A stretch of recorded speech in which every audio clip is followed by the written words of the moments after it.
What's up, good people? This is Zach again with another episode of Zach Makes Movies, the channel where we talk about, you guessed it, Frank Stallone. So today I just wanted to talk a little bit about a short film that's going to be released on the channel shortly.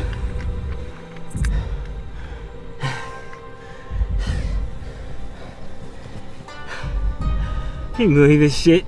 So I've been trying to make this movie Phantom Gloom for about 3 years. I started writing it in 2019. I got partial funding for the feature at the beginning of 2020.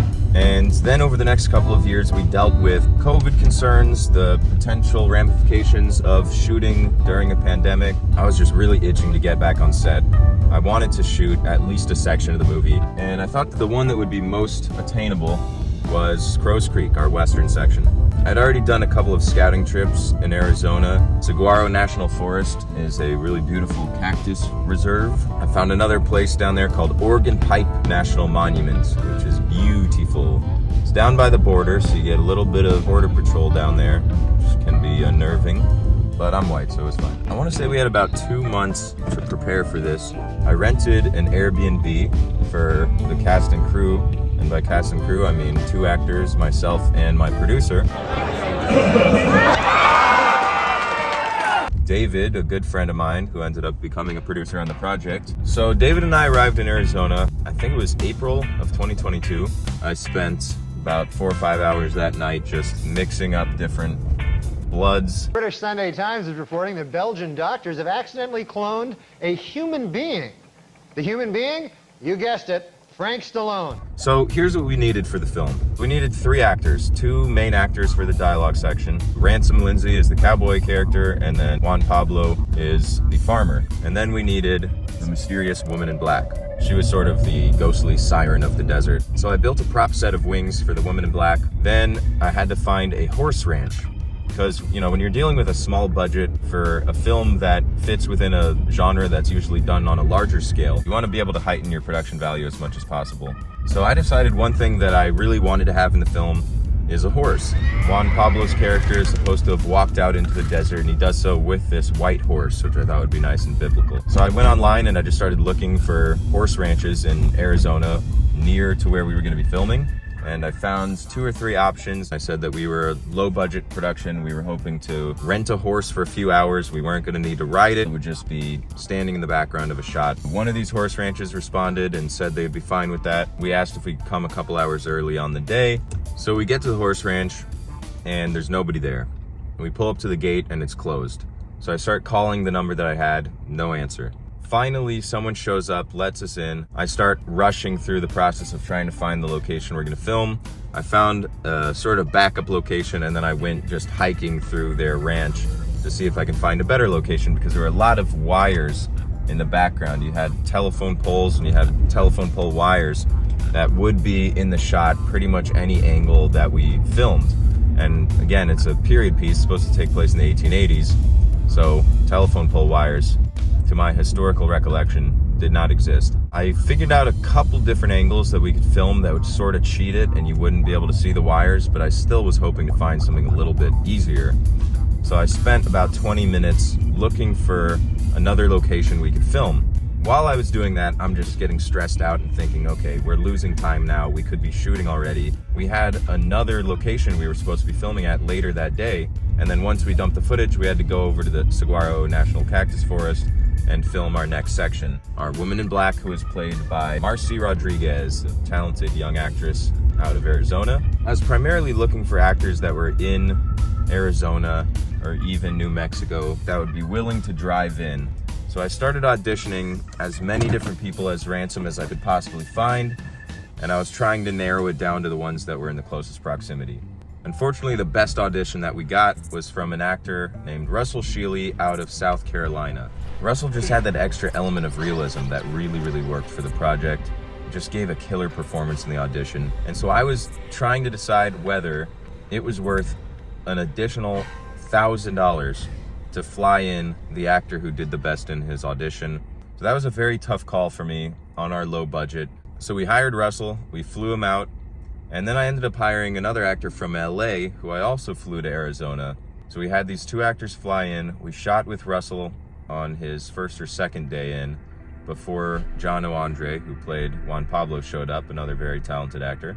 Spent the afternoon rehearsing, just going through the script a couple of times, blocking it out. Blocking is just sort of choreographing movement on the set. It's very important for directing to determine where the actors are going to be standing.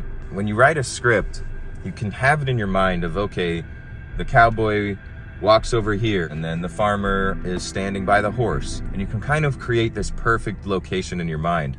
But when you're on set, and even before you're on set, you have to really work with the actors to figure out the blocking, to determine exactly what the logic of the movement on the scene is. Because sometimes as a writer, you'll write movement that isn't based in logic, it's based in drama.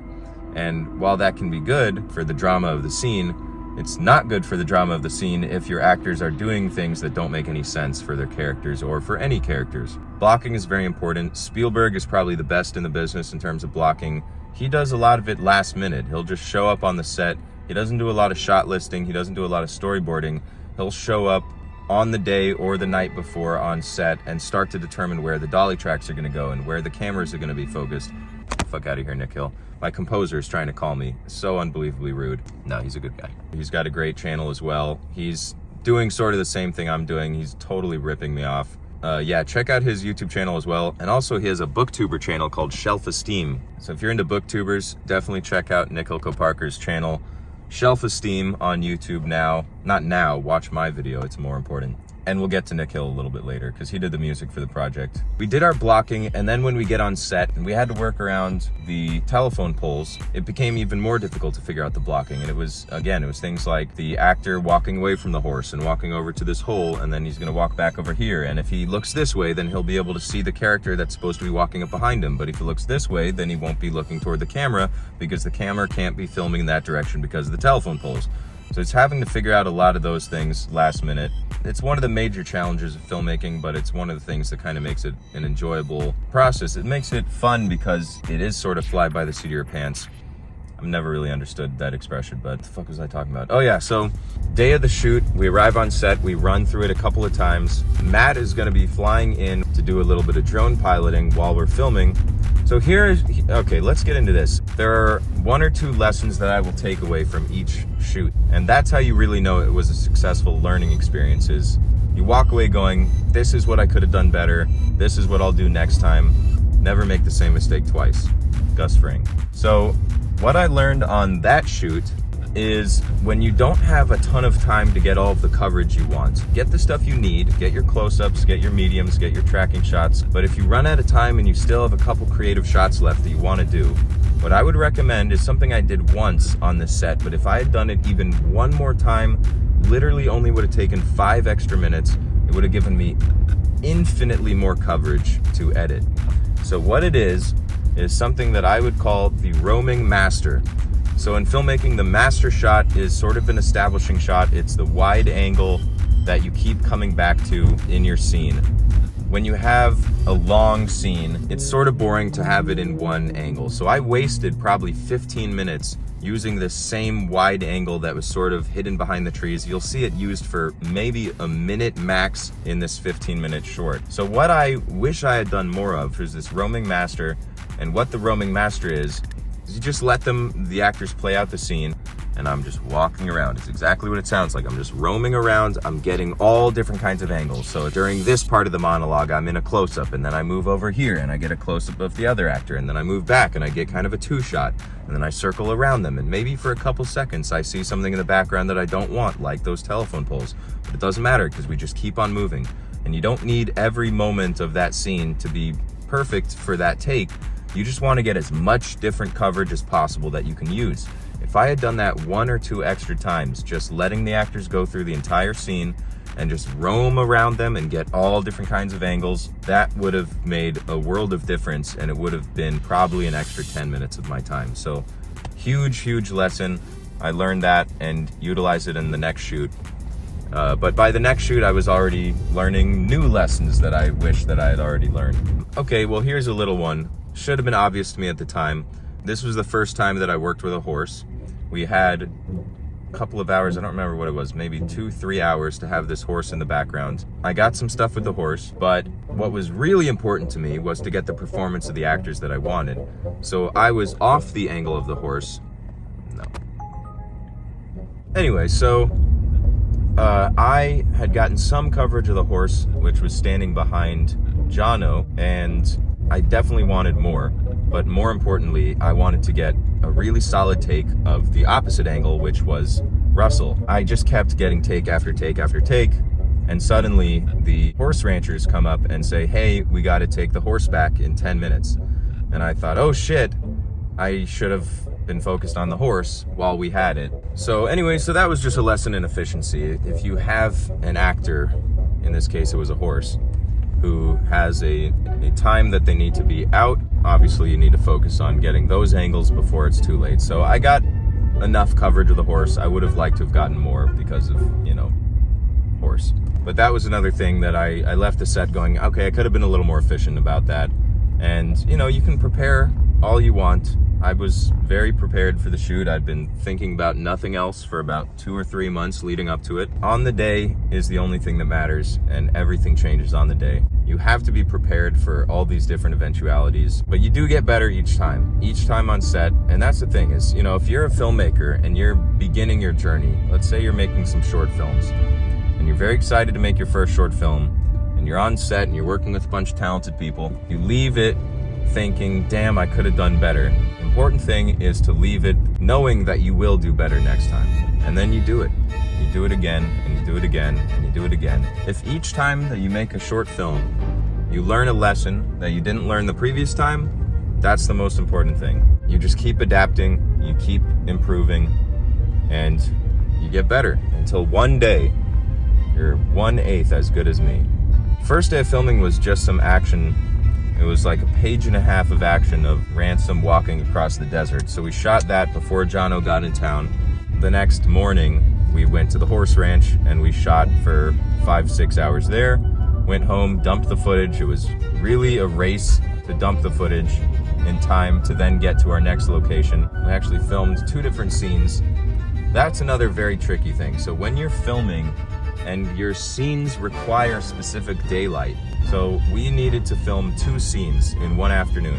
One scene that takes place during the day and one scene that takes place at magic hour or sunset. So what we needed to do was time it perfectly, make sure that we get everything we needed for that first chunk before it starts to get darker. And then we couldn't start shooting the second chunk until it was beginning to be sunset. Once the sun begins to set, now you're locked into finishing it within that time frame. So we only had about 45 minutes to shoot the last section of that film, and I definitely didn't get all the coverage that I wanted, and I had to kind of be creative in the edit and come up with a new way to pull off this scare. Spoiler alert, there's a scare at the end of the horror short. It was not how I pictured it at all. The way I pictured it was a much more complicated camera move, and we did not have anywhere near enough time to do that. When you're writing, it's easy enough to write. The camera is on one character, and then suddenly it flips around and we see another character, and as they go in for the attack, the camera flips back and we land on an upside down shot of the sun setting. Now that's easy enough to write if you're a genius like me, but when you're filming it on set, you start to realize, okay, I can only really see the sunset from this angle and there's a cactus in the way, so I can't have my actor standing here. And if I move it over here, then I'm not going to be able to have them both blocked. I'm not going to be able to have the camera flip. And now we have 2 minutes left before it's dark, and each shot is getting darker than the previous take. And now I end up in the edit looking at my shots and saying, okay, this take has the right sunlight, this take has the right acting. So what are you going to go with? You got to go with the acting. So it may not completely match, but luckily, if you're very good at color correction, you can sort of adjust the lighting and the color of the sun to make it look like it was shot at the same time, even if it was shot 45 minutes apart, which is why magic hour is one of the toughest times, if not the toughest time, to try to film anything, especially on a low budget. So anyway, so that was the shoot. We had a couple issues came up on set, just in terms of really nailing down the exact dialogue, because when you have a back and forth, You can let your actors improvise a little bit, but you need to make sure that their improvisation is matching. So if one actor decides to improvise, the other actor may not be able to respond the way that they need to in the script to push the dialogue forward. So I got back to LA from Arizona after our week in Tucson, wherever the fuck we were. And I immediately started editing. And I got it onto the timeline, and it was about 25 minutes, letting the character walk through the desert in every imaginable angle that I got, and then whittling it down to some of the best shots. And for a certain section, we got way more coverage than we needed. For another section, like I said, we didn't get quite as much coverage as I would have liked, but it worked. I ended up with about a 13 to 15 minute short film. I did some experimenting in the edit, and when I release it, again, it's called Crow's Creek. You'll have to let me know what you think. But I edited it for, I hate saying edited it. I edited it. Hey everyone, I edited it. Are you done editing? Yeah, I edited it. Edited it. Anyway, the color correction was actually what took the longest, because I was trying to make it look like we had overcast, cloudy, gray skies, and we had beautiful blue skies. So when you watch the film, you will see my true talent. Generally, I don't see color, but when you're doing color correction on a film, you kind of have to. So I changed these beautiful blue skies to a dull, creepy gray, and that was a fucking nightmare in terms of color correction, because I'm not a professional colorist, but that was the longest process. Trying to make every single shot match with the new color that I was changing it to was a very, very, very long and arduous process. Now let's get to the most important part of the film, and frankly, the most important part of every film in my opinion, the music. The musica. I started working with Nick Hill in 2014 on my thesis short film, Dark Side of the Moon. I became a fan of his even before that, when he was in this incredible band called Dream Alive. Look up Dream Alive Drifting Away, and you will find a masterpiece, and then check out his channel. But check out mine first. Subscribe to me.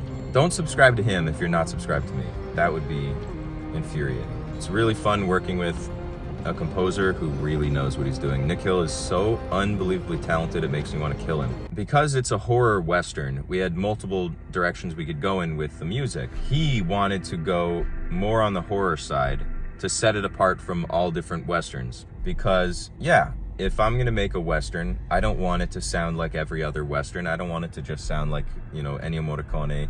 Yeah, why would I want that? Why would I want the greatest film composer of all time? He's calling me again. This motherfucker, I'm talking about you right now, Nick. Fuck off. He gave me a score for the project that was a little more geared to horror. It reminded me a lot of The Shining. I say that as if I didn't specifically ask for that. That was more of what we were leaning. And then suddenly I kind of had this epiphany that we were already setting ourselves apart from the horror genre. The feature film is a horror anthology, and about 30 minutes into it, we suddenly cut away to a western. So we were actually reversing the reversal by making the western section seem like a horror film. What we needed was to make the western feel like a western, so that it would be even more horrifying that we were cutting away from a horror film to this confusing western section, which ends up turning back into a horror. So we kind of met in the middle, and he created this beautiful score as always. Talented guy, hate his guts, but very talented. And yeah, that was about it for that section. We ended up going out and shooting our next section about 6 months later. That was the haunted house section, which we have a couple of clips on the channel you can check out, called In the Basement and Back in the Basement, or Enter the Basement. I don't know, whatever I titled it, you know, who gives a shit. Those are the sections of Phantom Gloom that we've shot already. I need additional funding to finish the movie, do that last 60-minute section, which will be our cabin in the woods section of the movie. That's going to be the most fun to shoot.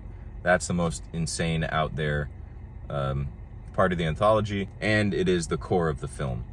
So we have about 40 minutes of that movie done now, and then we'll see what happens next. So anyway, thanks for watching. As always, please subscribe for more. Insert some funny ending or something. I don't know. I don't want to end it on sincerity. In Princess Anne, Maryland, state health officials have discovered what caused the mysterious death of 200,000 fish at a Somerset County fish farm. The culprit? You guessed it, Frank Stallone.